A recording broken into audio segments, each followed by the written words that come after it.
পর্দা উঠেছে মিশরের নতুন গ্র্যান্ড ইজিপশিয়ান মিউজিয়ামের। এক দশকের বেশি সময় ধরে চলা রাজনৈতিক অস্থিরতা, বৈশ্বিক মহামারীর কারণে অনেকটাই ক্ষতিগ্রস্ত ছিল দেশটির পর্যটন খাত। মিউজিয়ামের উদ্বোধনে নতুন করে পর্যটনের আশা ফিরে পেয়েছে দেশটি। খুলে গেছে মানব সভ্যতার ৫,০০০ বছরের পুরনো ইতিহাসের দরজা। পর্দা উঠেছে মিশরের নতুন গ্র্যান্ড ইজিপশিয়ান মিউজিয়ামের। ধারণা করা হচ্ছে শুধু প্রাচীন সভ্যতা গড়ে ওঠা নীলনদ বা পিরামিড নয়, দেশি বিদেশি পর্যটকদের আকর্ষণের আরেক কেন্দ্রবিন্দু হয়ে উঠবে বিশাল এই জাদুঘর। ২ দশকের অপেক্ষার পর দর্শনার্থীদের জন্য উন্মুক্ত হয়েছে কায়রোর পিরামিডের ঠিক পাশে অবস্থিত গ্র্যান্ড ইজিপশিয়ান মিউজিয়াম।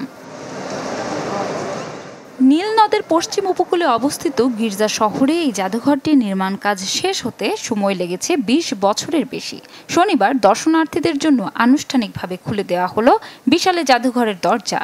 জাদুঘর কর্তৃপক্ষ বলছে, নতুন এই জাদুঘর একাই প্রতি বছর অতিরিক্ত ৭০ লাখ দর্শনার্থী আকর্ষণ করতে পারবে। এতে করে ২০৩০ সালের মধ্যে দেশটিতে মোট পর্যটক সংখ্যা ৩ কোটিতে পৌঁছাবে। গির্জা পিরামিডের পাশে অবস্থিত ৫ লাখ বর্গমিটার আয়তনের এই জাদুঘরে থাকবে হাজার হাজার নিদর্শন, যার মধ্যে উল্লেখযোগ্য হল ফারাও তুতানখামেনের সম্পূর্ণ সংগ্রহ, যা প্রথমবারের মতো একত্রে প্রদর্শিত হবে।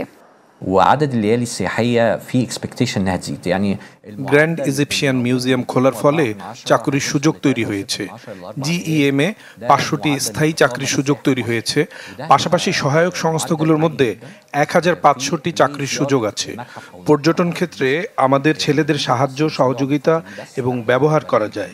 এর ফলে চাকরির সুযোগ তৈরিতে অর্থনৈতিক অগ্রগতি হবে। 20-22% في معدلات الإقامة। জাদুঘরে আসা দর্শনার্থীদের সুবিধার্থে কায়রো সড়ক ও বিমানবন্দরে শুরু হয়েছে উন্নয়নের কাজ। নতুন জাদুঘরের কাছে একটি নতুন বিমানবন্দর নির্মাণ করা হয়েছে এবং পিরামিড এলাকার প্রবেশপথও আধুনিক করা হয়েছে, যাতে ভিড় ও দালালের উৎপাত কমানো যায়।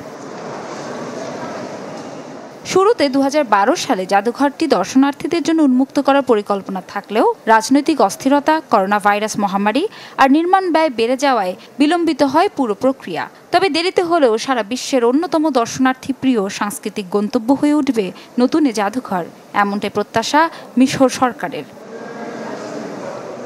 ইফশিতা জামান, চ্যানেল 24।